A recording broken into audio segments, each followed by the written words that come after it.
She wanted to go meet with some guy I don't know. I mean, that guy's probably what happened to her. I know. Do you think it was Brian? I mean, did she describe that guy she was going to meet? Big cat. That was it. And that makes it sound like some alter ego of mine. I didn't remember this for a year or so after I was interviewed. So yeah, it doesn't really speak well of me to be saying it now. I've been advised by like 4 attorneys not to. I barely knew her, honestly. I met her at a party, invited her over. She came over like either that night or the next day. We hung out that night. We smoked some pot, drank some wine, things like that. And then maybe 1 or 2 other times to hang out with her. That's all I fucking know, sir. You knew her before that, right? It's not your job to be harassing me after I said I need space. That's what I motherfucking know. You can have it, man. It's fine. It's cool. You know, it kind of would be until it happens to you. So give me this space before I say some cruel stuff, please. Okay. You find some evidence that says I've done it. You air it. Do whatever you want to do because there is none of it.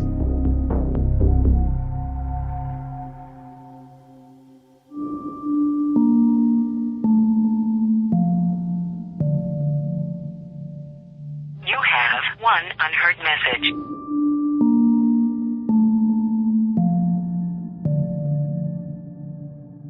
Hey, my name is, I just got a message from somebody saying that my name was brought up with the Crystal disappearance and that you were trying to get a hold of me. I'd like to clear up anything that was said.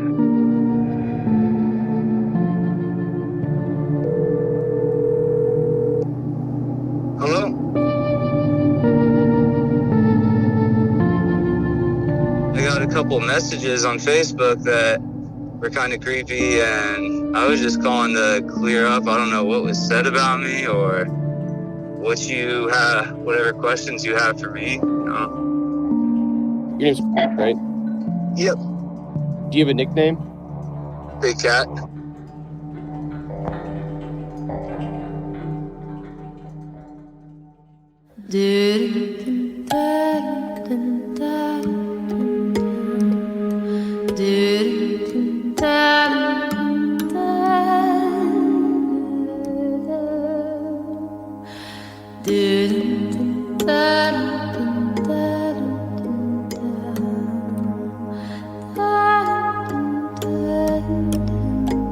From Tenderfoot TV in Atlanta, this is Up and Vanished. I'm your host, Payne Lindsay. After Catfish mentioned a guy named Big Cat, I started searching for him. And I'll be honest, at first I didn't think he was real, but I was wrong. I haven't lived in Crestone for a couple years now, so I haven't been in the loop with the gossip lately. I just started freaking out because I had people messaging me that I didn't even know about this podcast, and I have nothing to hide from you guys. Like, I knew Crystal, she was cool. Hung out with her a couple times. She wasn't like a close friend. I mean, I didn't have I didn't know her too well. She came to my house about a week and a half prior to it. What he told me was that Crystal said she was going to go to your house after she left Catfish's house. Was that the morning after she left your house, or was that at nighttime? Did he say when? Because the only time she's ever been at my house, it was at night. And it was well before she went missing. I have my roommates to confirm my story. And she never came to my house any time in the morning or during the day ever. I had no ill will towards that girl, and I don't know why he would try to point fingers at me. I asked about the last time he saw Crystal. What were the circumstances? It was at my house, and it was a solid week or two before, she was said to be missing. So was that like the beginning of July? I don't remember exactly when it was, honestly, man. I couldn't tell you the month or the date. I don't remember exactly what happened, but, I guess she invited herself over. I don't know if we were at the brewery that night or what, but it was just like a casual thing. She kind of invited herself over and having, a beer. She didn't seem like she was strung out on drugs. Yeah, she seemed fine. She didn't seem sad.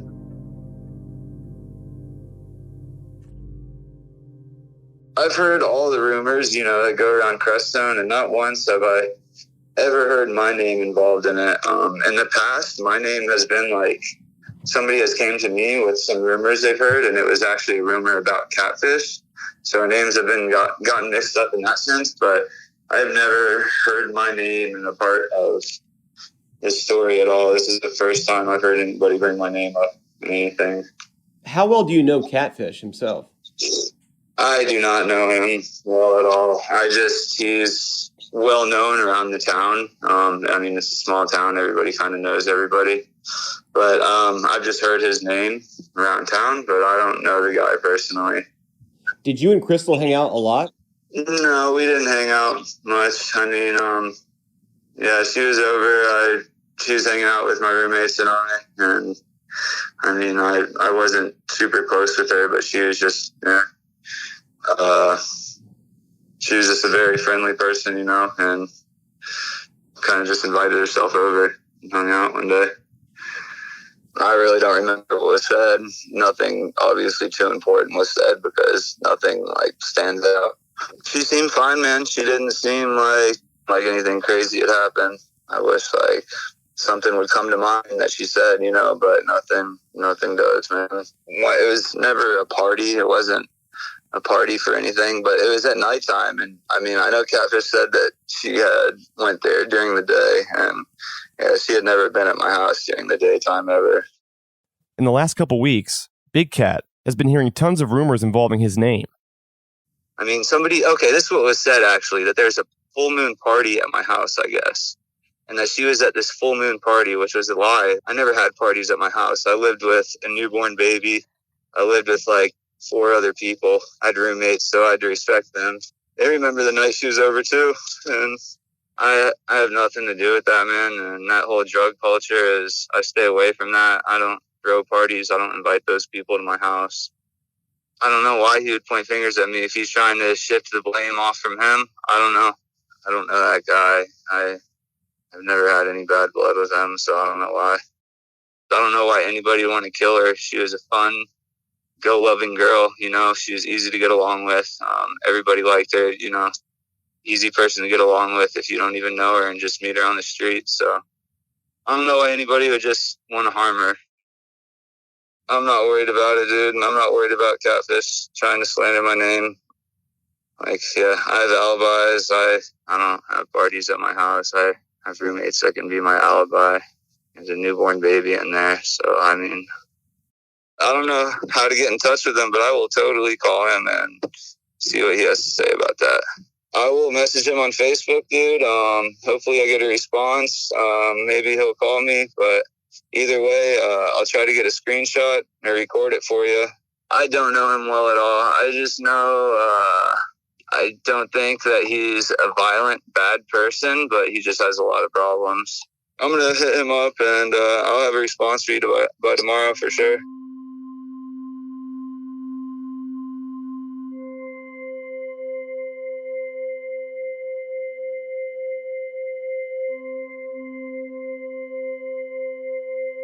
Big Cat was very adamant about clearing his name. He was willing to call Catfish himself and confront him about what he said. I was anxious to hear how that would go. After we talked for the first time, he sent me the contact information for his roommates, who he said would corroborate the last time he saw Crystal, which was more than a week before she was reported missing. He also sent me an official statement of sorts about what all he remembers during his last encounter with Crystal. He said this: "The last time that I saw her was the first week of July sometime. She kind of just invited herself over, and she left that night. Had not seen or heard from her since then. But she seemed happy. She may have had a drink in her hand, so she may have been drinking, but was not out of control and was not on drugs to my knowledge. She left that night. Not sure what time, but it was not extremely late. I honestly don't remember what our conversations were about, so there obviously wasn't something too important said, but I don't remember her saying anything before she left. She seemed fine, honestly." I corresponded with some of his roommates, and the story was the same there too. Coincidentally, after the last episode aired, Crystal's sister Amy realized that some of her friends knew Big Cat personally. She called me to tell me about it. All he said basically was that he recognized his voice, and he asked if he said, you think he had anything to do with it? And then I said, you know him? And he said, he's a homie. And I asked if he knew his relationship to Catfish, and he said, no, I don't. Big Cat's a badass dude. I can't see him hanging around people like Catfish. But I don't know Big Cat. Like, you know? When he said I can't see him hanging around people like Catfish, it makes me think he knows about Catfish and knows what he's about. I can't substantiate it, but just from looking at the writing, this kid, Kit, doesn't seem to think he had anything to do with it. I said I was just wondering because when his name came up in the podcast, I just thought it was a little bit strange. What I would be curious is, like, is he a homie that, like, he's seen in the past 2 years? You know, like, I've got homies that I haven't seen in a while. So, Big Cat, I've never heard that until podcast. Yeah, I haven't heard his name anywhere in the rumor mills. People spend their whole day on those threads making up lies, you know? And, of course, a juicy murder story would be a good one to, you know, delve in on. And, like, threads are like dreads. There's no combing through them, really, because it's all mumbo jumbo. I don't know. I just don't get the instinct that this Big Cat kid, maybe he knows Catfish, but I just don't have the feeling that he's, like, honestly in any way involved. But I feel like it doesn't hurt to poke around. The next day after I reached out to Big Cat, he sent me some screenshots of his attempts to reach out to Catfish via Facebook. Big Cat sent Catfish a message that said this: "Hey, call me when you can. I've been talking to these podcast people, and I was told that you said Crystal went to my house after leaving yours. I haven't seen her since a week or two before she went missing. Why are you bringing my name into this?" Catfish didn't respond. Big Cat also called Catfish on Facebook Messenger. No answer there either. Yeah, man, I tried to call him. It won't even ring. It says that it's not allowing me to contact him because we're not contacts on Messenger. It's weird, though. Last time when I first tried to call him, it was ringing and going through. But I would love to call him and record it and see what he has to say. Eventually, Catfish blocked Big Cat on Facebook, and then randomly Catfish's Facebook disappeared entirely. Then it popped back up again, this time with a new name. His real name. He's no longer Catfish on Facebook. I would just ask him, you know, what he heard from Crystal and why he was trying to bring my name up into it, you know, all these years later. And I honestly kind of feel like he's just using my name to get the spotlight off of him. And, you know, I don't know. People know me from Crestone, man. Like, I don't have a reputation like that. I don't think anybody thinks I had anything to do with that. You know, the first time I've ever heard my name involved in this is Catfish bringing it up. Like I said, our names have been mixed up in gossip before, so I don't know if he was trying to use that as an excuse to get the spotlight off of him or what. I hope you guys figure this out, man. And definitely, you know, if there's anything else I can do, I'm here. You got my number. For now, there wasn't much more to explore in the Big Cat theory, but I found it odd that Catfish blocked him when he was confronted about what he told me. But there still wasn't enough information to rule anything in or out.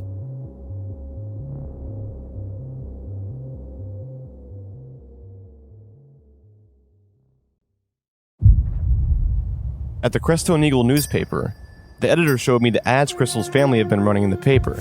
Yeah, they ran an ad. And they did that again this month. They've got a full-page ad. I haven't heard from them for a while, so he just put another full-page ad in. So I think this is either the second or maybe the third time he's done that. Rodney has remained vigilant in his search for Crystal, continuing to poke the bear in any way he can, reminding the town of Crestone that they're never giving up in their quest for the truth.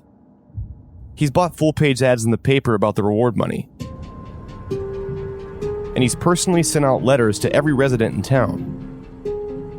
I had sent out postcard the beginning of the month addressed to the residents of Crestone. I went through the reward, and there was a picture of Crystal on one side and Kasha on the other. With either this coming ad or the next ad, I'm just going to start throwing provocative shit out there. And hopefully some of it sticks, as long as it doesn't endanger my family. But I'm getting prepared for that too, so if somebody wants to come that direction. The next ad, today I was rewriting it, trying to decide if I wanted to run it this month or next month. I was on the fence about it. To the persons responsible for Crystal's murder. You know who you are. We know who you are. And I also said animals, and that includes the aquatic type. Before Catfish left town, Rodney was in Crestone himself, and he was talking to the deputy, Wayne Clark. So I had asked him if he knew where Catfish lived. He took me by his house, and it just so happened Catfish was standing out by the road when we drove by, and he waved. Oh, I don't think he knew who I was. He knew who Wayne was. Is this guy dangerous? And I've asked him that before. Well, yeah, he's real dangerous.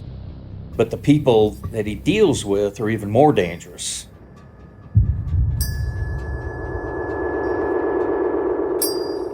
The Crestone local, David, is also fully aware of the persons of interest in this case. Catfish John, I know who he is, and like everyone else, I really want, some answers here. I just, I don't know a whole lot about him. I know that there's an awful lot of kind of dark stories about him. It's like maybe just too much drugs and maybe a little abusive and but I don't know. I don't know any more than that. I know he's got a really bad reputation, which is a shame. But that's all I can say about him. Most stories or rumors have some kind of basis in something. They have to start from somewhere, Somebody knows something. Somebody knows something. We just need to find out what that is. With all the oddities and strange people in this case, it continues to boggle Rodney's mind. In this day and age, weird is the new normal. In a sense of, I think I can be surprised by something, and no, I'm not, because, what was it, the one in where the wife killed the lover of her ex-husband, and then she married, and they got her 23 years later. She was a clown. When I talk about weird is the new normal, look at the political climate. I won't go there, but, well, anything is possible.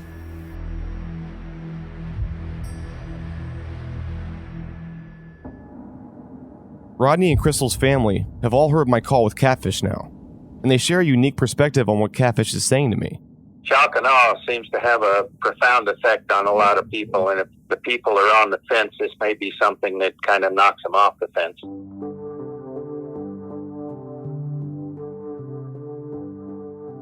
Yeah, I think he's probably trying to find out where you're going next, in a sense, trying to keep track, but that won't work. But the more he talks, because the more you can keep him off balance, the easier it is going to topple him over. I fully believe that you getting involved here has prompted CBI to really move forward on this. It's a win-win for everybody if they are able to, bring something good out of this. And I said this back when, you guys are the key here to this, because you're concerned, you're interested, you're dogged at it, and everything else, with the shock and awe effect of it, will just really put Crestone. You get the town fathers there, the mayor, those people, and everybody else, and you say, hey, folks, I read their paper and I see all this real feel-good stuff and everything else, but hey, guys, you've got a real dark secret here in this town, so let's flush it out.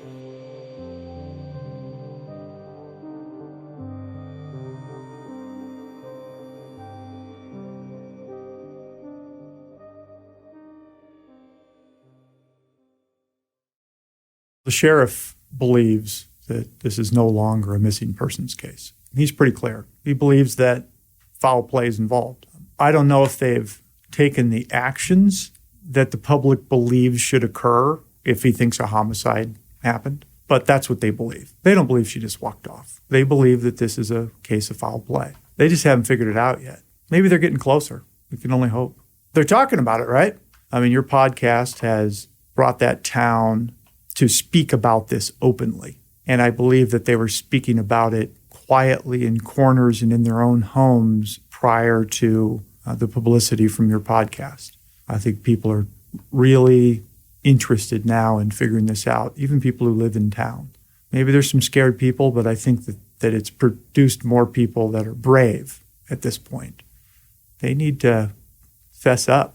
They need to move forward as a community and flush out the truth. I think you've pushed them to do that. It's not exactly a waiting game, but it's pretty rare that these things never get solved. And hopefully it'll be soon. Because people like to have it solved so that they can see justice. They can see a cause and effect, an exposure, and somebody bad who gets caught, and a conviction. It's probably less interesting 30 years from now, right? All the people who really care about her are gone, have died, forgotten. It would be best to get it solved now. And now's the time, because people are talking.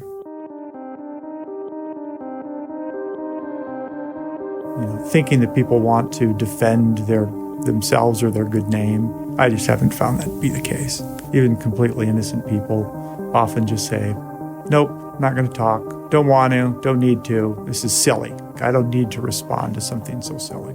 And I always think people should be able to defend themselves and answer questions. I think that that's the best way. I mean, if I was going to advise somebody, how to PR their life, it would be open up a little bit. You can be cautious in talking to people, but you should talk, explain, always better, because people, they can understand lots of flaws, but they want to hear something. And no comment's like the worst thing. But a lot of people choose no comment. The Sheriff's Department, they haven't had to deal with very many of these serious kind of cases. So it's not like they have seasoned New York City homicide detectives on staff, because that's not what they do.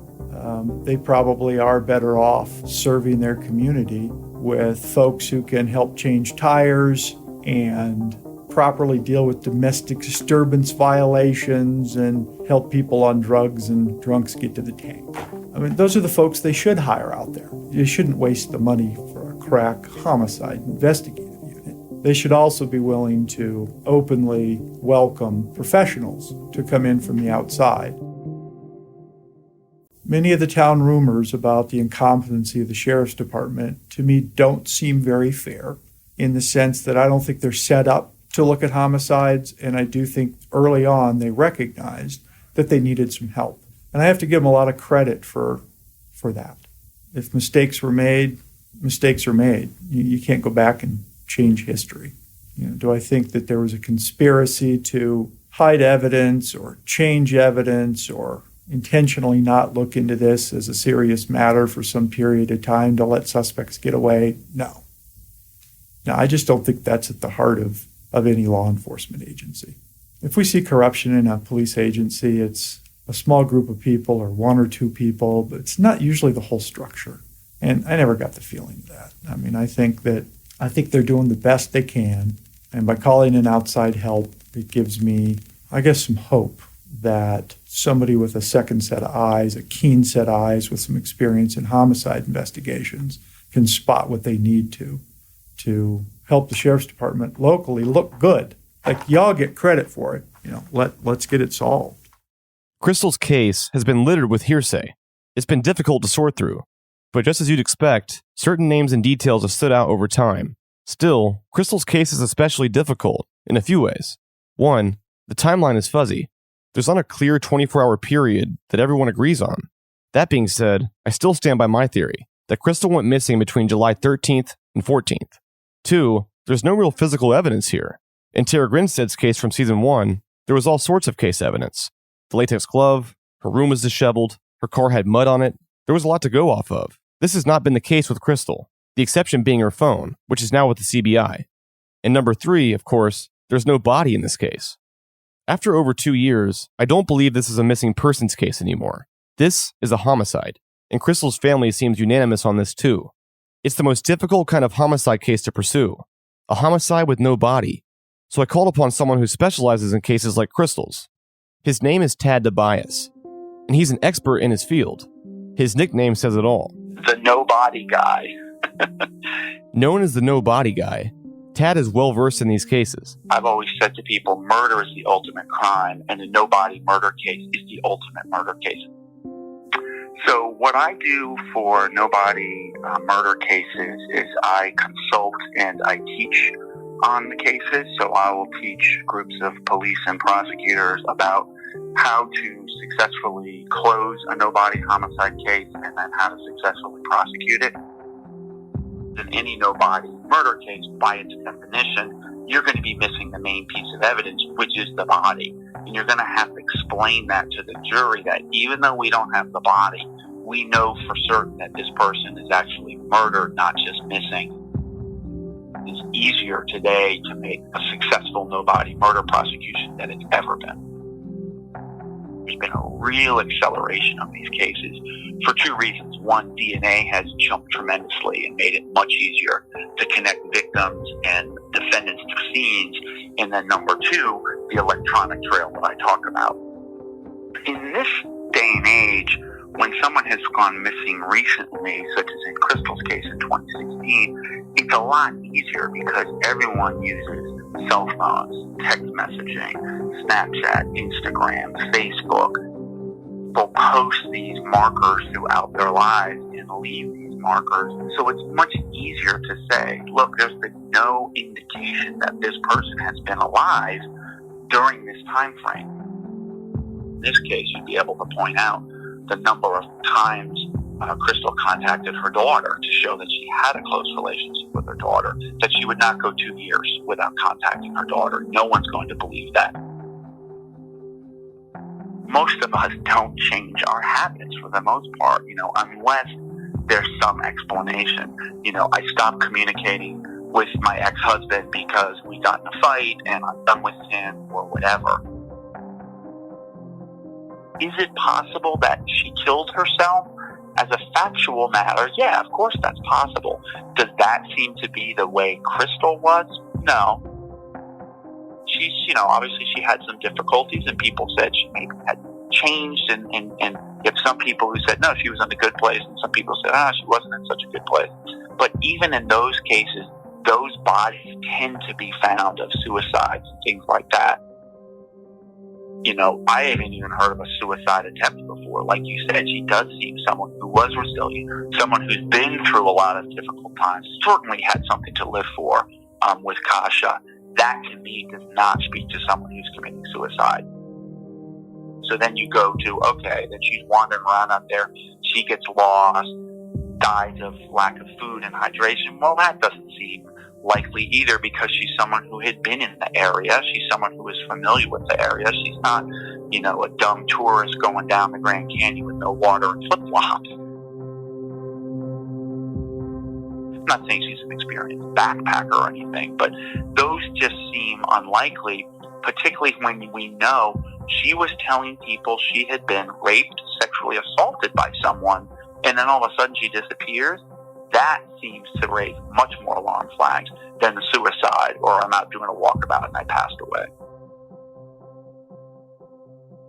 The odds are she had something happen to her and someone intentionally put her away. And as an investigator, you got to play the odds.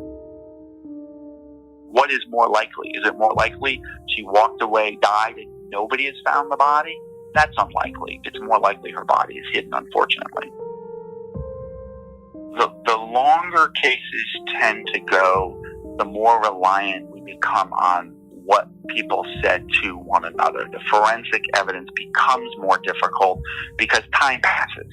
And even though DNA can last a very long time, if exposed to the elements or in somebody's house and they've been able to clean up well enough using bleach and things like that, killing DNA, it becomes more difficult. So as a result of that, you become more reliant on what do people know. And one of the things that strikes me about Crestone is it's very small. And I think there's a lot more to be gathered from people who live there, who have lived there, who have passed through, who have information. And we've seen that with your show alone. People start coming forward and talking about, this is what I know, this is what I heard. And to me, that's really how this case is going to be solved. I'm not ruling out forensic evidence, but I think it's more likely that it's going to be when someone finally steps forward and either confesses or other people step forward and say, this person told me X, Y, and Z. The smallness of the community is a little striking to me, because typically in small towns, everyone says small towns, everybody talks, and you seem to have some of that here, but not to the extent that I thought.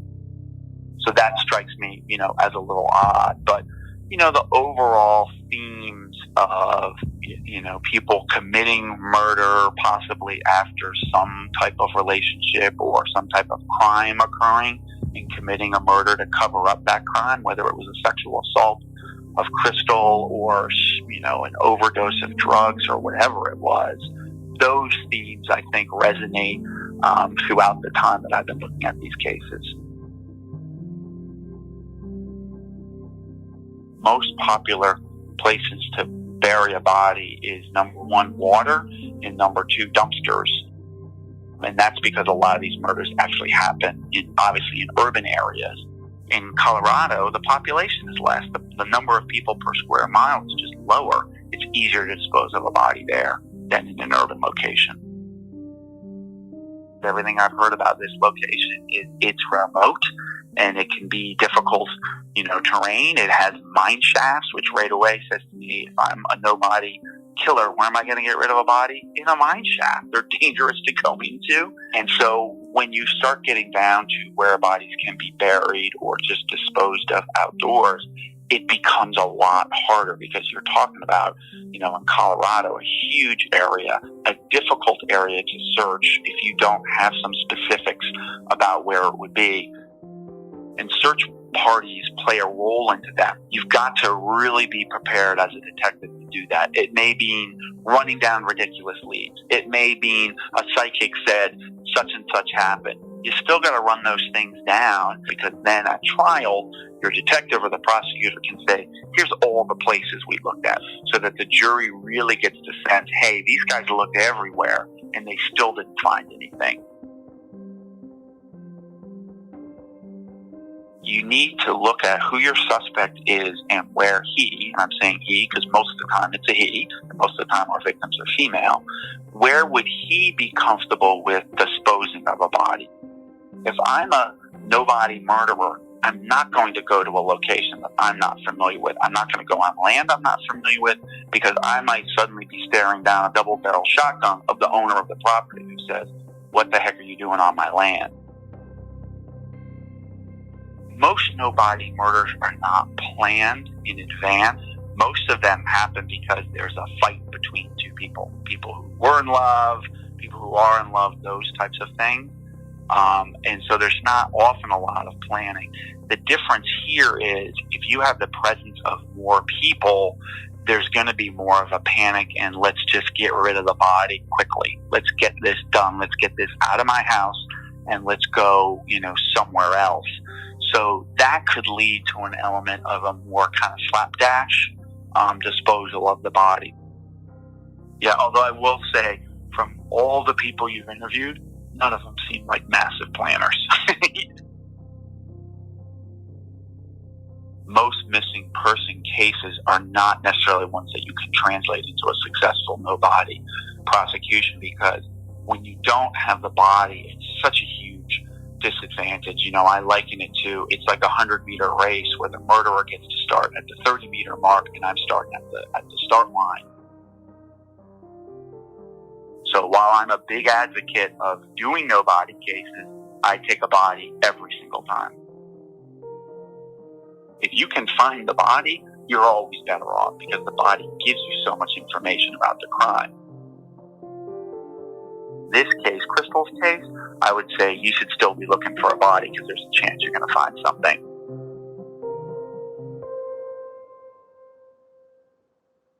I don't know how you search that area without intelligence. You need intelligence to smartly look. It's vast. And again, I think if somebody killed her, I don't think they're geniuses. I don't think that they were going to put her body on their back and carry her 8 miles through the rocky terrain. I think that if somebody killed her, they've put her someplace that was relatively convenient for them. But I doubt they just laid her out on the ground. Very unlikely. Even the most idiotic criminal would do something to conceal a body.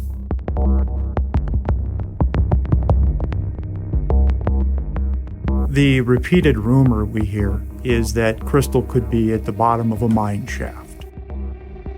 And just trying to figure out if there's any truth to that rumor, we spent quite a bit of time looking for abandoned mine shafts in the Crestone area.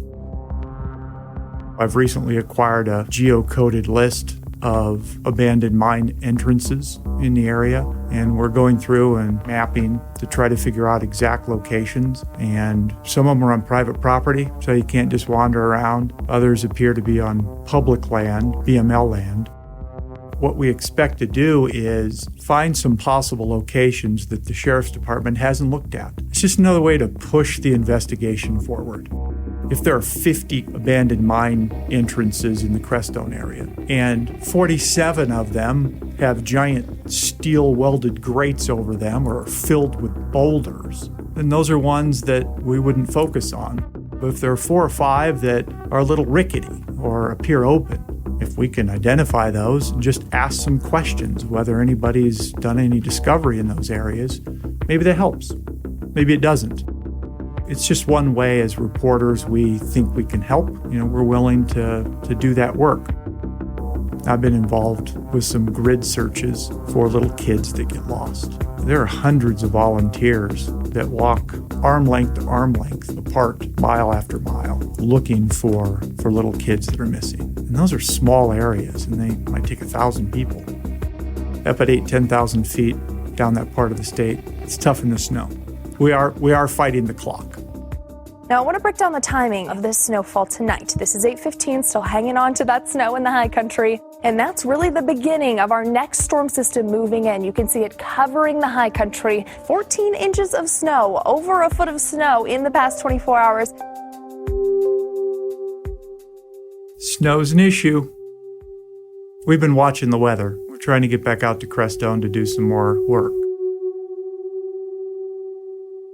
The work that you're talking about and the work that we want to do requires that there not be snow on the ground.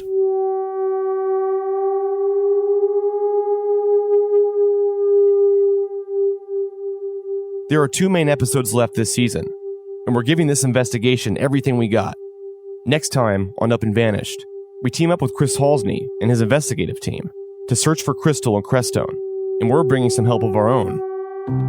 The families deserve the absolute best that we can give to them. And I believe that fully. That means preparing myself physically and mentally, staying in good shape, being aware of what suspects are doing and what's happening to these victims, and then making sure that my partners, these dogs, are in the top physical condition, that they're trained, and that we choose the right dog to do this kind of job. Chance technically is called a human remains detection dog.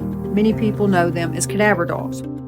Based upon what we've discussed earlier, again, with all due respect, if she's out there or they're sent out there, it's going to thaw out throughout the day, and it's really going to bring that scent to life. It's going to be really optimum scent conditions for the dog. Keep going down that road. And we're working our way up that road to the dead end. There's a whole bunch of mines just off that road. We are right now by this huge water tower, and we're in a white Xterra.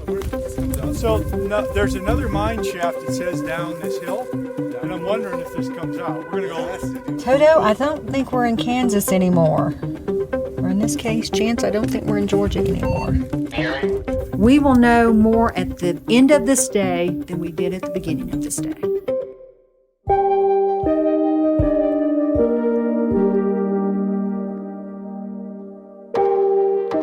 Up and Vanished is an investigative podcast told weekly, produced for Tenderfoot TV by Payne Lindsay, Mike Rooney, and me, Meredith Stedman, with new episodes every Monday. Executive producers Payne Lindsay and Donald Albright. Additional production by Resonate Recordings, as well as Mason Lindsay, Rob Ricotta, and Christina Dana. Our intern is Hallie Bidal. Original score by Makeup and Vanity Set. Our theme song is Ophelia, performed by Ezra Rose. Our cover art is by Trevor Eiler. Special thanks to the team at Cadence 13. Visit us on social media via @UpAndVanished, or you can visit our website, upandvanished.com, where you can join in on our discussion board. If you're enjoying Up and Vanished, tell a friend, family member, or coworker about it. And don't forget to subscribe, rate, and review on Apple Podcasts. Thanks for listening.